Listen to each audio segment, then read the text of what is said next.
BJP প্রার্থী তাপস রায় তিনি এখানে এসেছেন। তাপসদা কি রকম আশা করছেন, কি 100%। আমি এই জাস্ট এলাম, শুনলাম যে পোস্টাল শুরু হয়েছে এবং একই সঙ্গে ইভিএম কাউন্টিংও টেবিলে শুরু হয়েছে। এজেন্ট ঢুকতে কি কোনো সমস্যা হচ্ছে? জানি না, এখন ঢুকে সমস্ত দেখব। কোনো সমস্যা তো হওয়ার কথা নয়, সমস্যা হবে কেন? বাম কংগ্রেস জোট প্রার্থী তিনি অভিযোগ করছেন যে মিসম্যানেজমেন্ট রয়েছে এজেন্টদেরকে ঢুকতে। তাহলে নিশ্চয়ই তিনি আগে ঢুকেছেন, হয়তো দেখেছেন। আমি জাস্ট ঢুকছি, আমি কিছু দেখিনি। কোনো মিসম্যানেজমেন্ট হওয়া উচিত নয় এবং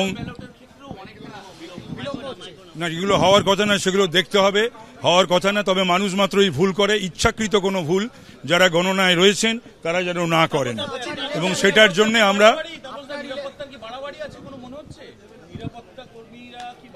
বলতে পারবো না, সেটা আমি কিছু সেরকম কোনো কিছু এখনো পর্যন্ত পরিলক্ষিত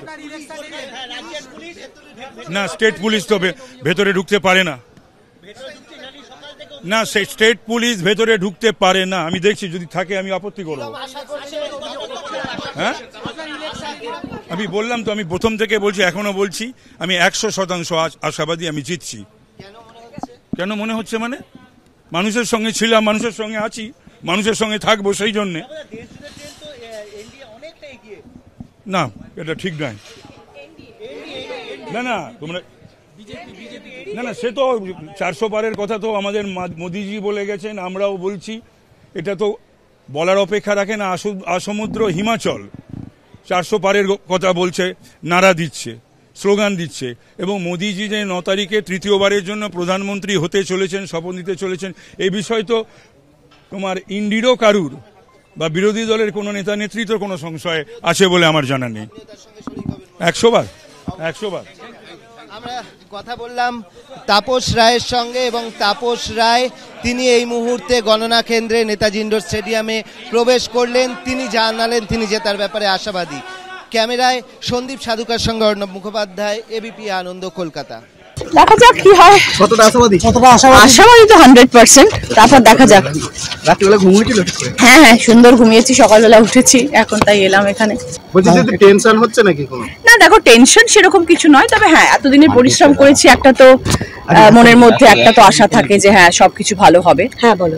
পরীক্ষা তো নয় যে সারা যে আমার এক্সামের রিপোর্ট কিরম আসে সেরকম নয়, সেটা সেই যুদ্ধটা অনেকদিন আগে পার হয়েছে। এটা একটা অন্য রকমের যুদ্ধ এবং মানুষের পাশে থাকার যুদ্ধ। এটা তো দেখা যাক, মানুষ যদি ভালোবাসে। সকাল থেকেই এখানে একটা টেনশন ছিল, দু দলের কর্মী সমর্থকরা জয় শ্রীরাম এবং জয় বাংলা স্লোগান দিতে যেই দলের যেটা যেই দলের স্লোগান তারা তো দেবেই, সেটা তো কোনো সাথে খারাপ নয়। জয় বাংলা আমরা বলবো, তারা জয় শ্রীরাম বলবে, অন্য কেউ অন্য কিছু বলবে, তাতে তো কোনো খারাপ কিছু নেই, সেটা হোক না। আমরা এখনো আশাবাদী তৃণমূলই আসছে এবং তৃণমূলই আসবে। তারপরে দেখো, আমরা তো আর ভগবান নই, ঠাকুরবালা সব ঠিক করে রেখেছেন কোথায় কার কোথায় কি হবে। আমি তো 100% আশাবাদী, তারপরে দেখা যাক। দিদি জিতলে কি দই পাঠাবেন?